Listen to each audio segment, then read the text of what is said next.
నమస్తే అమ్మ. నమస్తే. అమ్మ, ఇప్పుడు ఒక మనిషికే చాలా రకాల సమస్యలంటూ ఉంటూ ఉంటాయి. ముఖ్యంగా చెప్పాలంటే ఆర్థికంగా అనుకోవచ్చు. ఇంకా చదువుకున్న వాళ్ళకి నాకు ఈ జాబ్ రావాలి, ఈ జాబ్ రావాలని అనుకుంటూ ఉంటారు. అయితే మన కోరిక తీరాలి అంటే యూనివర్స్‌కి సంబంధించి ఏ విధంగా కనెక్ట్ అవ్వాలి? దీనికంటూ ఒక టైమ్ ఉంటుందంటారా? చెప్పుకునే విధానం అంటే ఏంటమ్మా యూనివర్స్‌కి? నాన్న, యూనివర్స్ అంటే ఒక ఎనర్జీ, నీలో ఒక ఎనర్జీ ఉంది. నువ్వు పీరియడ్స్‌లో చేయొద్దు, దేవుడి గుడికి పోవద్దు అంటారు. దానికి హ్మ్. కూడా ఎవరో ఇంట్లో చచ్చిపోయినారు. సంవత్సరాలు బడి దీపాలు పెట్టరట ఏ మహాతల్లి. వామ్మో! సంవత్సరం పెట్టరట. హ్మ్. ఇంట్లో దీపం పెట్టకుండా ఉంటే ఎంత నెగెటివ్ ఎనర్జీస్ చాలా ఉంటుంది. దోస్తుంది. కాబట్టి చనిపోయిన వాళ్ళ ఆత్మ బయటికెళ్ళిన తర్వాత వాళ్ళు ఖచ్చితంగా దీపం పెట్టాలి ఇంట్లో. ఇంకా హ్మ్. రోజు అఖండ దీపం పెట్టాలి. ఆ దీపజ్యోతిలో ఆ పెద్దవాళ్ళని గుర్తు చేసుకొని దండం పెట్టుకునే అవకాశాలుంటాయి. చనిపోగానే ఇంట్లో దీపం పెడతారు. అట్లాంటిది ఎవరు చెప్పారో నాకు తెలవదే మహాతల్లి. సంవత్సరాల బడి గుడికెళ్ళొద్దన్నారు. గుడికెళ్ళొచ్చు. గుడికే హ్మ్. ఎళ్ళొద్దని వాళ్ళ ఇంటి పేరు చెప్పి పూజలు చేయించకూడదు. పూజలనేది ఒకటే పూజలు చేయాలి. చేయించకూడదు. అలాగే ఈ విశ్వంతో కాంటాక్ట్ కావాలి అంటే పీరియడ్స్ లేవు, చనిపోయింది లేదు, అది రాత్రి లేదు, పగలు లేవు, ఇంకోటి లేదు. ఒకామె ఫోన్ చేసి నన్ను అడుగుతది. నేను 3:30కే లేచి మంచిగా బ్రహ్మముహూర్తంలో నేను కోరుకున్నమ్మా, నువ్వు చెప్పినట్టే కోరుకున్నా. నేను కమ్మల్లారా, నేను 3:30కి లేవమని నేను చెప్పలేదే బాబు. అది మెడిటేషన్ చేసుకునే టైము 40 నిమిషాలు, సూర్యోదయానికి 40 నిమిషాల ముందు ఏ ఫస్ట్ థాట్ రిలీజ్ చేసుకుంటారో అదే మీ జీవితము అవుతుంది అని. ఈ ఎప్పుడైతే నీ సబ్‌కాన్షియస్ మైండ్ ప్యూరిఫై చేసుకొని, నేనిప్పుడు ప్రెజెంట్‌లో ఉన్నాను. నేనిప్పుడు పూర్తిగా ప్రెజెంట్‌లో ఉన్నాను. ప్యూర్‌గా ఉన్నాను. ఈ విశ్వంలో ఎనర్జీని రిసీవ్ చేసుకోగలిగే శక్తిలో ఉన్నాను. పాజిటివ్ ఎనర్జీని ఇస్తూ పాజిటివ్ థాట్స్ తోటే ఉండి, కు కు కృతజ్ఞత కలిగి ఉండి, ప్రేమ కలిగి ఉండి, ప్రేమ లేదా? నాకు మస్తు ప్రేముంది. అందరి మీద ఉంది. ఏం ప్రేముంది? ఓ చెట్టుకు నీళ్లు పోసావా? హ్మ్. రోడ్డు మీద ఎవరైనా ఆకలితో ఉంటే నువ్వు అన్నం తినకుండా పోయి పెట్టావా? నీలో ఏదో ఒకటి చూపించాలి గదా!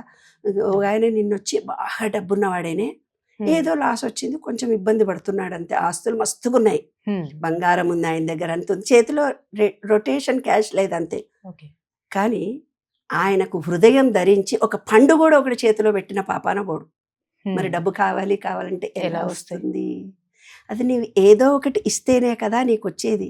కాబట్టి ఈ విశ్వాన్ని సరౌండింగ్ చేసి ఏ కోరిక అంటే మంచం మీద కూర్చొని అనొచ్చు. ఎవరైనా చనిపోయినా కూడా అనొచ్చు. ప్రకృతిలోకి వెళ్ళిపోయి కూడా అనొచ్చు. నువ్వు ఏది ఇస్తావో దాన్నే పొందుతావు కాబట్టి స్వచ్ఛమైన మనసుతో, ప్రేమతో, కృతజ్ఞతతో ఏ టైంలో కోరుకున్నా జరుగుతది. హ్మ్. అర్థమైందా? ఎప్పుడు పాత కాలంలో ఒక సినిమాలొచ్చేవి నాన్న. ఏమొచ్చేవి? ఎవరో హాస్పిటల్‌లో ఉంటే ఆమె దేవుడి దగ్గరికి పోయి, దేవా కరుణామయ రక్షించవా అని. పాత సినిమాలు చూడు కావాలంటే. హ్మ్. ఇక్కడ పాట పాడగానే అక్కడ ఆమె బొట్టు తెచ్చి పెట్టగానే వాళ్ళు లేచి కూర్చునేవాళ్ళు. హ్మ్. ఎందుకు? ఈ విశ్వాన్ని ఒక దేవుడు అనుకోని, నాయనా నిన్ను నమ్ముకున్నాను, నా బిడ్డ ఆరోగ్యం బాగు చెయ్యి, నిన్ను పూర్తిగా శరణాగతి పొందాను అని సంపూర్ణ శరణాగతిని నీవెప్పుడైతే ఈ విశ్వంతో కోరుకుంటావో, కోరిక ఫలించకుండా ఏమవుతుంది నాన్న? హ్మ్. అంటే సబ్‌కాన్షియస్ మైండ్‌లో ఈ విశ్వాన్ని పూర్తిగా నమ్మాలి. నమ్మకం నీలో ఉండాలి. హ్మ్. ఏ టైం అనేది ముఖ్యంగా నీ మనసులో ఒక కృతజ్ఞత, ప్రేమ అని ఉండాలి. నీవు ఇవ్వగలిగే మనస్తత్వంతో ఉండాలి. ఇప్పుడు నిన్ను మీ బాస్ కొట్టి తిట్టి ఎడగొట్టాడు. లేదు, ఒక అమ్మాయి భర్త కొట్టి తిట్టి ఎళ్ళగొట్టాడు. ఇప్పుడు ఆ అబ్బాయి దగ్గర నుంచి మైనస్ వచ్చింది. ఈ అమ్మాయి దగ్గర నుంచి మైనస్ ఇంటూ మైనస్ ప్లస్‌గా మీకు వాడికి ఇద్దరికి కర్మగా మిగిలిపోతుంది. హ్మ్. ఎప్పుడైతే నీ బాస్ నిన్ను కొట్టి తిట్టాడో థాంక్ యూ వెరీ మచ్ అనగలవా? అనలేము కదా! అది రహస్యం. ఓకే. మొగుడు ఇడిచిపెట్టాడు. పెళ్ళయింది, గొప్పగా ఉంది. నీ చుట్టాలెదురుగా, మీ అత్తమామల ఎదురుగా, మీ ఫ్రెండ్స్ ఎదురుగా నువ్వు అమ్మాన పాలైపోయావు. ఆ ఆత్మను నువ్వు పిలుచుకొనొచ్చి థాంక్ యూ మొగుడా, నీ వల్ల నేను అహంకారం పోయింది, గర్వం పోయింది. నేనిప్పుడు ప్యూరిఫై అయ్యాను. అతని ఆత్మను నువ్వు క్షమించగలగాలి. అప్పుడు ఇంకో పెళ్లి చేసుకుంటే నీవు హ్మ్. ఇబ్బంది పడవు. లేకపోతే ఇంకోడిని చేసుకున్నా, ఇంకో పెళ్ళాన్ని చేసుకున్నా నీలో నెగటివిటీ ఇచ్చినన్ని రోజులు నీ జీవితం మారదు. థాట్ చేంజ్ చేసుకుంటే జీవితం మారిపోతుంది. ఒక హ్మ్. బాస్ ఎవరైతే నిన్ను తిట్టి ఎళ్ళగొట్టాడో, ఇంకో బాస్ దగ్గరికి పోతే వాడు టైమింగ్స్ ప్రకారం రాలేదని తీసేస్తాడు. ఇంకోడేమంటాడు నీకు పనే రాదని తీసేస్తాడు. అదే మొదటి బాస్‌నే నీవు థాంక్ యూ వెరీ మచ్, నాలో అహంకారం పోయిందని నిన్నొక పార్ట్నర్ మోసం చేశాడే, బిజినెస్ చేశారు ఇద్దరు. అతను నిన్ను మోసం చేశాడు. థాంక్ యూ నాలో అహంకారం పోయింది. ఒక్క రూపాయి కూడా నా దగ్గర లేదు. థాంక్ యూ అని అనగలగాలి. అంటావా? కష్టం అది గదమ్మా! ఎంత కష్టమో. అలా అనగలిగే ప్రేమ, కృతజ్ఞత మనలో మనకుండాలంట. వస్తేనే మన తలరాత మారుతుంది, లేకపోతే మారదు. అదే విశ్వ నియమంలోని విశ్వరహస్యం. అయితే ఇప్పుడు అమ్మ టైం ప్రకారం చాలా మందికి ఇది తెలిసిందే, బ్రాహ్మీ ముహూర్తంలో ఏదైనా అనుకుంటే అది మనకి పాజిటివ్ అవుతుంది, పాజిటివ్ ఆల్ఫా అయితే యూనివర్స్కి సంబంధించిన అనుకోవాలన్నా కూడా అదే టైం ఏమో అని అనుకుంటూ ఉంటారు. జనరల్గా చెప్పాలంటే ఆ టైంకి అంత బలం ఉంటుందంటారా? ఎస్, బ్రహ్మే ముహూర్తము అంటే ఏంది?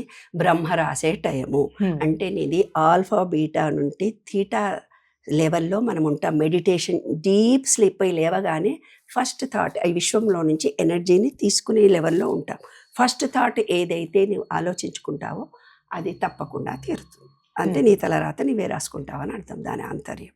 ఓకే, అంతే. అంటే ఇప్పుడు పాపం రాత్రి 12 వరకు ఉద్యోగాలు చేసొచ్చి పొద్దున 8 గంటలకు లేస్తే అదే ఆయనకు బ్రహ్మ ముహూర్తం. ఈ కాలానికి మరి అదే కదా. పాపం అబ్బాయిని 3:30కు 4కు లేవు నాయనా, 5 గంటలకు లేవంటే లేస్తాడా? నిద్రమత్తులో ఉండి నాకు నిద్ర వస్తుంది, నాకు మళ్ళీ పనికి పోవాలనే ఉంటుంది. కాబట్టి ఏ టయానికి నిద్ర డీప్ స్లీప్ అయి లేస్తారో ఆ టైంలో theta level, alpha beta theta లెవెల్స్లో అనంతం లెవెల్లో ఉంటుంది మన బ్రెయిన్. డీప్ స్లీప్ నుంచి లేవగానే ఆ లెవెల్లో ఏ కోరిక కోరుకుంటే ఆ కోరిక తీరుతుంది, జరుగుతుంది అలానే. ఖచ్చితంగా. ఓకే, చాలా చక్కగా తెలియజేశారమ్మా, ధన్యవాదాలు. Thank you very much.